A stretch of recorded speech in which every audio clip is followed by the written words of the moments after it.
Hey guys, happy St. Patty's Day. I hope everyone is having a good holiday. If you celebrate it, hope everyone just has a fun time. Just stays safe and just enjoys it. And I hope everyone's wearing green. I unfortunately am not, but yeah, no one's pinched me yet, so that's good. But anyway, since it's St. Patrick's Day, I kind of wanted to do sort of a special and talk about a St. Patrick's Day related horror film for my underrated sequels video. And today I'll be talking about the third film in a franchise that I think started off as just a fun it all around is a fun horror franchise, but I think after this film it went downhill. But the movie I'll be talking about is Leprechaun 3.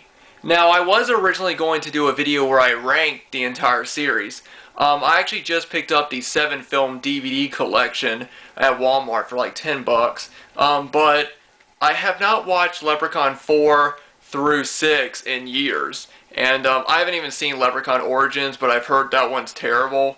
So I wouldn't feel right to try and rank them because I haven't watched them so long. I do still plan on doing a ranking video of the series because I haven't done a ranking the series video in a while. But I didn't want to do it now because, like I said, I haven't seen 4 through 6 in forever, and I would have felt like if I hadn't watched them before, I would have it just wouldn't have felt right. I do kind of have an idea of how I'm going to rank them though, because I kind of remember which one I like the least, and I think I have an idea of how I would rank them. But since I haven't seen them in a while, I felt like that wasn't right. So instead, I thought I would do an underrated sequel and talk about the third film.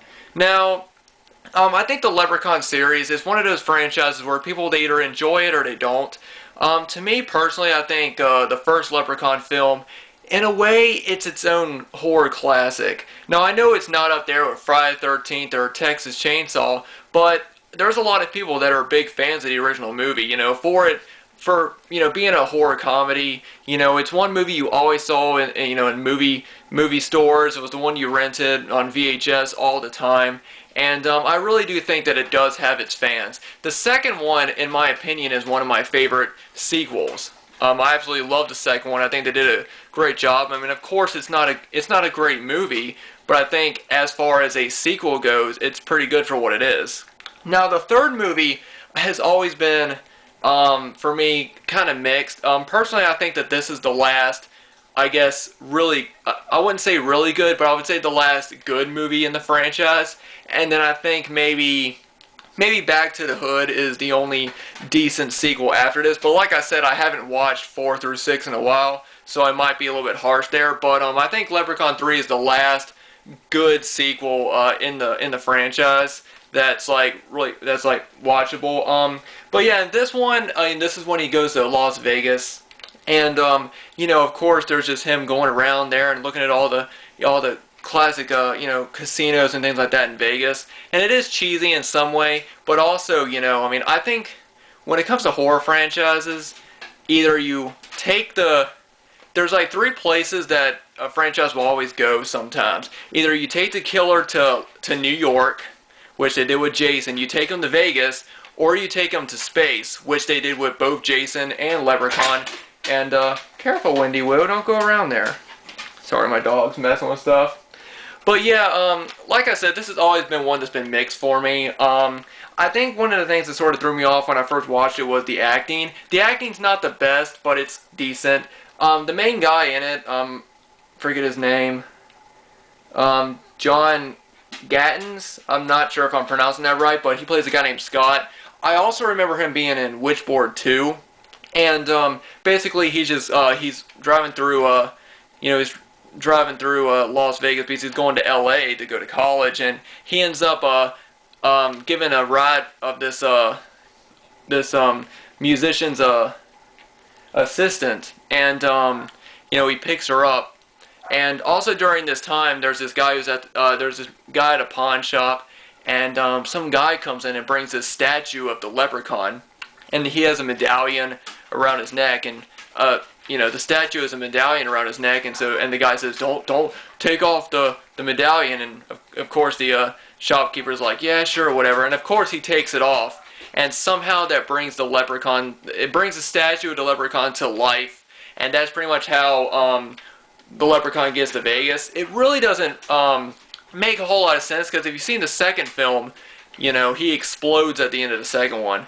I mean, kind of a spoiler, but I'm sure if you've seen the series, you know. But, you know, so this one, they never explain exactly why is he a statue, and why does this guy have him, and why is he in Las Vegas, you know. But I mean, I guess that's kind of, hang on, my dog wants out. But I guess that's kind of just, I guess, one of the flaws of the film, because this is a pretty flawed sequel. But one thing I like about this one is the gore in it. I really think they upped the gore up. There's some pretty good gore scenes. One of the scenes in it, it's on the back, is like I said, the main girl in it, who is her name is Tammy, who's with the you know, the guy Scott, who's the main character. She works. She's an assistant of this guy who's a magician, and he thinks that he's you know, he's going to be the next, you know, huge name, and you know, in the world of you know, magic, and he thinks he's too good for Las Vegas. And there's a scene where the Leprechaun traps him in one of those boxes that you know, magicians, I cannot talk right today, saw people in half with chainsaws, and so the Leprechaun saws him in half, which I think is one of the coolest death scenes in the Leprechaun series. Also, Caroline Williams is also in this one, who everybody probably remembers Texas Chainsaw Massacre 2.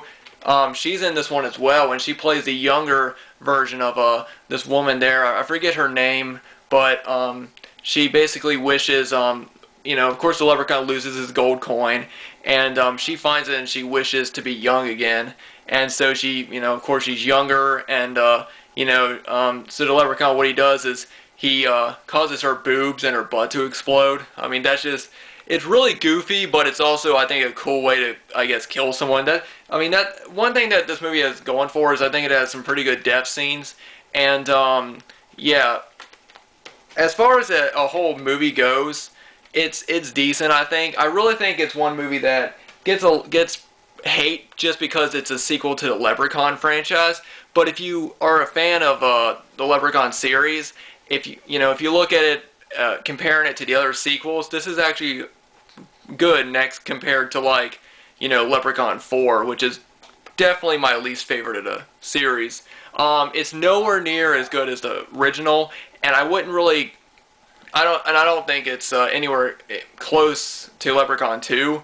But I'm sure that, you know, other people would disagree, because a lot of people hate Leprechaun 2. A lot of people hate the franchise in general, but they give the first one credit because it's considered, like, more of a classic, and then the rest are just, like, you know, I guess kind of like the Howling series in a way. Like, the first one is a classic, and the other ones are hit and miss. And I think Leprechaun 3 is definitely a hit and miss sequel, you know, and it's definitely one that, you know, it's you're either going to get it and get a kick out of it, or you're just not going to. So, you know, this is one of those movies where, you know, like when I talk about underrated sequels, I'm not saying that they're underrated, like, I understand why people dislike them. You know, I'm not coming here to say, oh, this movie, it's so underrated and you should check it out and you should, you know, give it more chances. No, if you don't like it, then you don't like it. I mean, I get it. But, I mean, I just think that, as far as the whole series goes, the Leprechaun series gets too much hate.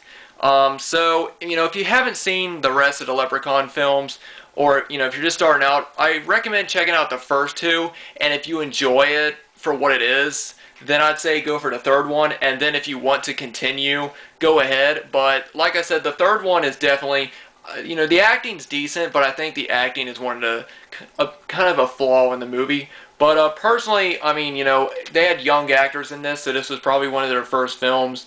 I don't really know anything about the main actor in this other than the fact that he was in Witchboard 2. So I really don't know how many films he did before this or after. And the main girl in it as well, I really don't know. The only people I know is Warwick Davis and, you know, Caroline Williams, and they both do great jobs, of course.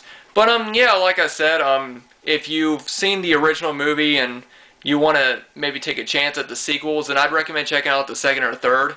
But like I said, if you're just not a fan of the movies, then you're just not going to be a fan of it, you know. And, you know, all I can say is if you enjoy the first one, and if you enjoyed the second, then give the third one a chance, because I really think it's the last good one, and then there are maybe one or two decent ones after that. But anyway, guys, that is it for this video. Let me know down below what you think about Leprechaun 3. Do you like it? Do you hate it? You know, and what do you think about the franchise in general? Because, you know, this is one of those series where I think the first couple of films were decent, and then they continued on, and then they started getting, you know, and I noticed that with a lot of franchises. I noticed that with Children of the Corn, and, you know, they just got worse as they went on. But, you know, just let me know down below what you guys think. And like I said, I hope everyone has a great St. Patrick's Day. If you are celebrating, you know, be safe, of course, but also have fun, you know, and just enjoy it. You know, I know, you know, St. Patrick's Day is not, for some people, it's not really anything to celebrate, but for others who enjoys it, like me, have some fun, you know, and just enjoy today.